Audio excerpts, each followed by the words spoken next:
ದಿವಂಗತ ಅನಂತಕುಮಾರ್ ಅವರು, BV ಶಿವಪ್ಪನವರು, ಮಲ್ಲಿಕಾರ್ಜುನವರು, Karamballi Sanjeev ಶೆಟ್ಟರು, doctor ತಂಗಾರವರು, Basavaraj Patil ಸೇಡು, ಅನೇಕ ಹಿರಿಯರ DS ಶಂಕರಮೂರ್ತಿಯವರ ಹಿರಿಯರ ಒಂದು ಮಾರ್ಗದರ್ಶನ. ಅವತ್ತು ಹಿರಿಯರು ನಾವು ಹೆಸರುಗಳು ಹೇಳಿದ್ವಿ, ನೆನಪಾಡ್ಕೊಳ್ಬೇಕಾದ್ರೆ ಅವ್ರ ಅಧ್ಯಕ್ಷಗಳು ಆಗ್ಬೋದಾಗಿತ್ತು. ಅವರು ಈ ರಾಜ್ಯಕ್ಕೆ ಒಬ್ಬ ಸೂಕ್ತ ವ್ಯಕ್ತಿ ಅಂತೇಳಿ ಯಡಿಯೂರಪ್ಪನವ್ರನ್ನ ಅಧ್ಯಕ್ಷರು ಮಾಡಿ, ಯಡಿಯೂರಪ್ಪನವರು ಕಾಲಿಗೆ ಚಕ್ರವನ್ನು ಕಟ್ಟಿಕೊಂಡು ಪಕ್ಷವನ್ನು ಸಂಘಟನೆ ಮಾಡಿರೋ ನಾವು ಯಾರು ಮರಿಬಾರ್ದು. ಯಡಿಯೂರಪ್ಪನವರು ಸೈಕಲ್ ತುಳಿದು ಪಕ್ಷವನ್ನು ಕಟ್ಟಿದರು. ಯಡಿಯೂರಪ್ಪನವರು ಸ್ಕೂಟರ್ನಲ್ಲಿ ಪ್ರವಾಸ ಮಾಡಿ ಪಕ್ಷವನ್ನು ಕಟ್ಟಿದರು. ಯಡಿಯೂರಪ್ಪನವರು CKR45 ಅಂಬಾಸಿಡರ್ ಕಾರ್ ನಮ್ಮ ಕಣ್ಣು ಮುಂದಿದೆ. ಅಂಬಾಸಿಡರ್ ಕಾರ್ನಲ್ಲಿ KSRTC ಬಸ್ಗಳಲ್ಲಿ ಪ್ರವಾಸ ಮಾಡಿ ಪಕ್ಷವನ್ನು ಕಟ್ಟಿದರು. ಅಂದು ಯಡಿಯೂರಪ್ಪನವರಿಗೆ ರಾಷ್ಟ್ರೀಯ ನಾಯಕರು ರಾಜನಾಥ್ ಸಿಂಗ್ ಇರ್ಬೋದು, ಅಟಲ್ ಬಿಹಾರಿ ವಾಜಪೇಯಿ ಅವರು, ಅದ್ವಾನಿಜಿಯವರು, ಯಶವಂತ್ ಸಿನ್ಹಾರ್ ಅವರು, ಜಸ್ವಂತ್ ಸಿಂಗು, ಉಮಾ ಭಾರತಿ, ಸುಷ್ಮಾ ಸ್ವರಾಜ್, ಮುರಳಿ ಮನೋಹರ್ ಜೋಶಿ ಒಳಗೊಂಡಂತೆ ಹಿರಿಯರು ಕರ್ನಾಟಕಕ್ಕೆ ಬಂದು ಯಡಿಯೂರಪ್ಪ ಅಂತ ಒಬ್ಬ ಅಂದು ಯುವಕ, ಅವರು ಅಧ್ಯಕ್ಷ ಆದಾಗ 46 ವರ್ಷ ಮಾತ್ರ ವಯಸ್ಸಾಗಿತ್ತು. ಯಡಿಯೂರಪ್ಪ ಅಂತ ಒಬ್ಬ ಯುವಕ ಸಂಘರ್ಷ, ಕಾಂಗ್ರೆಸ್ಸಿನ ಜೊತೆಗೆ ಹೊಡೆದಾಡ್ತಕ್ಕಂಥ, ಅಂದರೆ ಕಾಂಗ್ರೆಸ್ಸಿನ ಒಂದು ಭ್ರಷ್ಟಾಚಾರ ವಿರುದ್ಧವಾಗಿ ಹೋರಾಟ ಮಾಡ್ತಕ್ಕಂಥ ಶಕ್ತಿ ಯಡಿಯೂರಪ್ಪನವರಿಗಿದೆ ಅಂತೇಳಿ ಸನ್ಮಾನ್ಯ ಯಡಿಯೂರಪ್ಪನವ್ರು ಅವ್ರು ಕಂಡ್ರು. ಅಂಥವ್ರಾಗ ನಾಯಕತ್ವ ಕರ್ನಾಟಕಕ್ಕೆ ಕೊಟ್ಟರು. ಇಡೀ ರಾಜ್ಯದಲ್ಲಿ ಪ್ರವಾಸ ಮಾಡಿದರು. ಯಡಿಯೂರಪ್ಪನವ್ರು ಒಬ್ಬರೇ ಶಾಸಕರಾಗಿದ್ದಾಗ ವಿಧಾನಸಭೆ ಒಳಗೆ ಹೊರಗೆ ಕಾಂಗ್ರೆಸ್ ವಿರುದ್ಧ ಸಂಘರ್ಷ ಮಾಡಿದರು. ಅನಂತಕುಮಾರ್ ಯಡಿಯೂರಪ್ಪನವ್ರ ಮಧ್ಯೆ ಸಣ್ಣ ಪುಟ್ಟ ಭಿನ್ನಾಭಿಪ್ರಾಯ ಇತ್ತು, ಆದರೆ 4 ಗೋಡೆಗಳ ಮಧ್ಯೆ ಹಿರಿಯರ ಮಧ್ಯೆ ಕುಳಿತು ಬಗೆಹರಿಸ್ಕೊಳ್ತಾ ಇದ್ರು. ದಿವಂಗತ ಅನಂತಕುಮಾರ್ ಯಡಿಯೂರಪ್ಪನವ್ರಿಗೆ ಸಾಥ್ ಕೊಟ್ಟರು. ಸನ್ಮಾನ್ಯ ಯಡಿಯೂರಪ್ಪನವರು ದಕ್ಷಿಣ ಭಾರತ ಹೆಬ್ಬಾಗಿಲು ಕರ್ನಾಟಕದಲ್ಲಿ ಪ್ರತಿಪಕ್ಷದ ನಾಯಕರಾಗಿ, 4 ಬಾರಿ ಮುಖ್ಯಮಂತ್ರಿಗಳಾಗಿ, 4 ಬಾರಿ ರಾಜ್ಯದ ಅಧ್ಯಕ್ಷರಾಗಿ, ಲೋಕಸಭಾ ಸದಸ್ಯರಾಗಿ ಪಕ್ಷವನ್ನು ಕಟ್ಟಿದ್ದು ನಾವು ಯಾರೂ ಮರೆಯಕ್ಕೆ ಸಾಧ್ಯವೇ ಇಲ್ಲ. ಯಡಿಯೂರಪ್ಪನವ್ರು ಭಾಳ ಹತ್ತಿರದ ನೋಡಿದ್ವಿ ನಾವೆಲ್ಲ. ರಾಜ್ಯದ ಜನ ಯಡಿಯೂರಪ್ಪ ಅಂದರೆ ಪ್ರಶ್ನಾತೀತ ನಾಯಕ, ಒಬ್ಬ ಮಾಸ್ ಲೀಡ್ರು. ಯಡಿಯೂರಪ್ಪನ ಮುಖ್ಯಮಂತ್ರಿ ಆಗ್ಬೇಕಂತೇಳಿ ರಾಜ್ಯದ ಜನ ಬಯಸಿ ಅಧಿಕಾರ ಕೊಟ್ಟದ್ದನ್ನು ನಾವು ಯಾರೂ ಮರಿಬಾರ್ದು. ಇವತ್ತು ಯಾರು ಅಧಿಕಾರದಲ್ಲದರೆ ಅದಕ್ಕೆ ಕಾರಣ ಸನ್ಮಾನ್ಯ ಯಡಿಯೂರಪ್ಪನವ್ರ ರೈತ ನಾಯಕರು. ಅವರ ಪಾದಯಾತ್ರೆಗಳು ಎಷ್ಟು ಹೋರಾಟಗಳು, ಸಂಘರ್ಷಗಳು ಎಷ್ಟು ಪಾದಯಾತ್ರೆಗಳು. ಅಂಥವ್ರ ಬಗ್ಗೆ ಇವರು ಕೆಲವರು ಮಾತಾಡ್ತಾರಲ್ಲ, ಯಡಿಯೂರಪ್ಪನವ್ರ ರಾಜಕಾರಣಕ್ಕೆ ಬಂದಾಗ ಇವರು ಕಣ್ಣೇ ಬಿಟ್ಟಿಲ್ಲ. ಯಡಿಯೂರಪ್ಪನವ್ರು ನೋಡಿ 2006-7ರಲ್ಲಿ 5-6ರಲ್ಲಿ ಉಪಮುಖ್ಯಮಂತ್ರಿಗಳಾದರು, 8ರಲ್ಲಿ ಮುಖ್ಯಮಂತ್ರಿಗಳಾದರು. ಯಡಿಯೂರಪ್ಪನವ್ರನ್ನ ಇಳಿಸಿದ ಪ್ರತಿಫಲ ಭಾರತೀಯ ಜನತಾ ಪಾರ್ಟಿ ಕೇವಲ 140 ಸ್ಥಾನಕ್ಕೆ ಬಂದು ನಿಲ್ತು. ಆ ಸಂದರ್ಭದಲ್ಲಿ ನರೇಂದ್ರ ಮೋದಿಜಿಯವರು ದೇಶಕ್ಕೆ ನೀವು ಅನಿವಾರ್ಯ ಅಂತೇಳಿ ರಾಜನಾಥ್ ಸಿಂಗ್ ಅವರನ್ನು ಮುಂದಿನ ನಾಯಕತ್ವ ಘೋಷಣೆ ಮಾಡಿದ ಮೇಲೆ ಸನ್ಮಾನ್ಯ ನರೇಂದ್ರ ಮೋದಿಜಿಯವರು, ಅಮಿತ್ ಶಾ ಅವರು ಯಡಿಯೂರಪ್ಪನವ್ರು ಭಾರತೀಯ ಜನತಾ ಪಾರ್ಟಿ ರಾಜ್ಯದ ಅಧ್ಯಕ್ಷ ಮಾಡಿದರು. ಯಡಿಯೂರಪ್ಪನವ್ರ ರಾಜ್ಯದ ಅಧ್ಯಕ್ಷ ಮಾಡಿದ್ರೆ ಸುಮ್ಮನೆ ಮಾಡ್ತಾರಾ?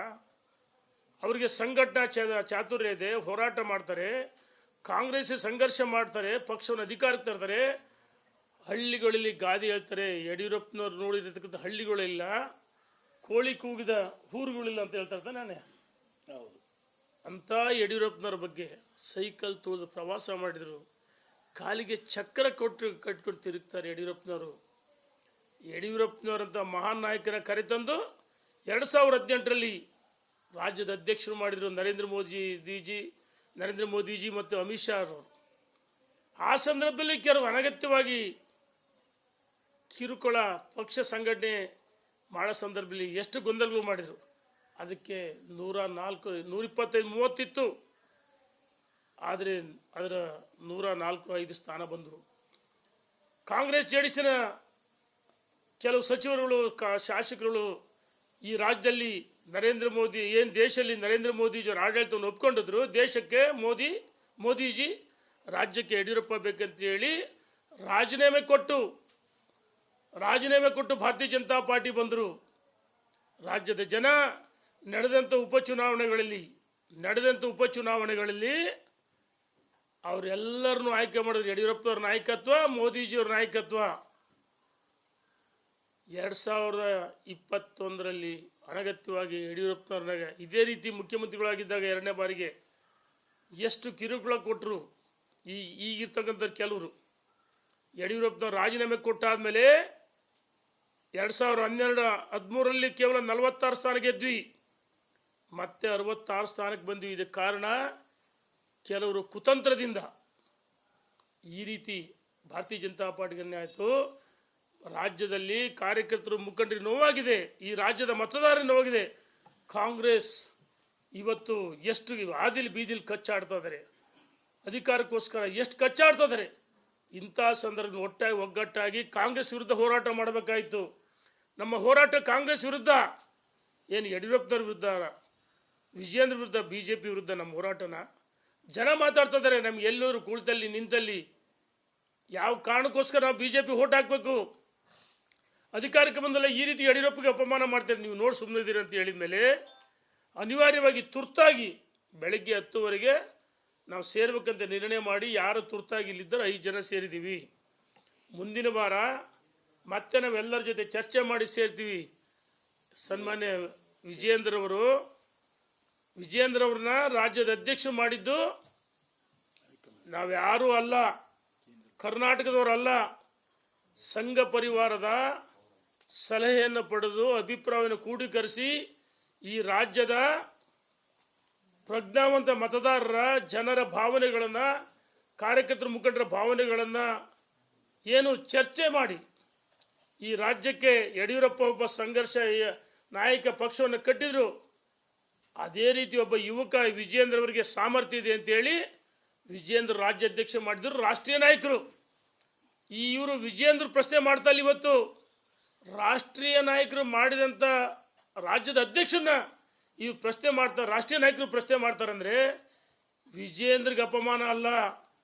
ಇವರು ಮಾತಾಡ್ತಕ್ಕ ದಾರಿಲಿ ಬೀದಿಲಿ ಮಾತಾಡೋದು ನರೇಂದ್ರ ಮೋದಿಜಿಯವರಿಗೆ, ಪಕ್ಷಕ್ಕೆ, JP ನಡ್ಡಾರವರಿಗೆ, ಅಮಿತ್ ಶಾ ಅವರಿಗೆ, ಸಂತೋಷ್ ಜಿ ಅವರಿಗೆ ವಿಜಯೇಂದ್ರ ಒಬ್ಬ ಅಧ್ಯಕ್ಷ ಮಾಡಿದ್ದು ನಾವ್ಯಾರು ಅಲ್ಲ, ಯಡಿಯೂರಪ್ಪ ಅಲ್ಲ. ಯಡಿಯೂರಪ್ಪನ ಮಗ ನನ್ನ ಮಗನ ಅಧ್ಯಕ್ಷನ ಮಾಡ್ರಿ ಅಂತ ಹೇಳಲಿಲ್ಲ. ಆದರೆ ರಾಷ್ಟ್ರೀಯ ನಾಯಕರು ಕರ್ನಾಟಕದಲ್ಲಿ ಭಾರತೀಯ ಜನತಾ ಪಾರ್ಟಿಯನ್ನು ಒಬ್ಬ ಯುವಕ ಕಟ್ಟಿ ಬೆಳೆಸ್ತಾರೆ, ಸಾಮರ್ಥ್ಯ ಇದೆ, ಮತ್ತೊಮ್ಮೆ ಅಧಿಕಾರಕ್ಕೆ ಬರಬೇಕು. ಅದಕ್ಕೋಸ್ಕರ ವಿಜಯೇಂದ್ರ ಅಧ್ಯಕ್ಷನ ಮಾಡಿದ್ದು. ದಿನನಿತ್ಯ ಅನಗತ್ಯವಾಗಿ ಕಳೆದ 1 ವರ್ಷದಿಂದ ನಾವು ನೋಡ್ತಾ ಇದ್ದೀವಿ. 1 ವರ್ಷದಿಂದ ಅಧಿವೇಶನದ ಒಳಗೆ ಹೊರಗೆ ಇವ್ರು ಯಾರು ಮಹಾನ್ ನಾಯಕರದಾರಲ್ಲ, ಯಡಿಯೂರಪ್ಪನವ್ರ ಬಗ್ಗೆ ಅಪಮಾನ ಮಾಡಿದ್ದಕ್ಕೆ ಜನ 66 ಸ್ಥಾನ ಬಂದು ನಿಲ್ತು. ಅಧಿವೇಶನದ ಒಳಗೆ ಅಪ್ಪ ಮಗ ಏನು ಇನ್ನು ಆಟ ಆಡ್ತೀರಾ? ನಮಗೂ ತಾಳ್ಮೆ ಇದೆ, ನಮ್ಮನ್ನು ತಾಳ್ಮೆ ಇದೆ. ಈ ರೀತಿ ಯಡಿಯೂರಪ್ಪನವ್ರ ಬಗ್ಗೆ, ಪಕ್ಷದ ಬಗ್ಗೆ ಯಡಿಯೂರಪ್ಪನ ಟೀಕೆ ಮಾಡೋದು ಒಂದೇ, BJP ಟೀಕೆ ಮಾಡೋದು ಒಂದೇ. ಯಡಿಯೂರಪ್ಪನ ಟೀಕೆ ಮಾಡೋದು ಒಂದೇ, ರಾಷ್ಟ್ರೀಯ ಟೀಕೆ ಮಾಡೋದು ಒಂದೇ, ವಿಜಯೇಂದ್ರ ಟೀಕೆ ಮಾಡೋದು ಒಂದೇ, BJP ಟೀಕೆ ಮಾಡೋದು ಹಂಗೆ. ಇದನ್ನು ಅರ್ಥ ಮಾಡ್ಕೊಳ್ಬೇಕು. ಅನಗತ್ಯವಾಗಿ ಟೀಕೆ ಮಾಡ್ತಾರಲ್ಲ, ನಿಮ್ಮ ಉದ್ದೇಶ ಏನು? ನಿಮ್ಮ ಹೋರಾಟ ಕಾಂಗ್ರೆಸ್ ವಿರುದ್ಧನಾ, BJP ವಿರುದ್ಧನಾ?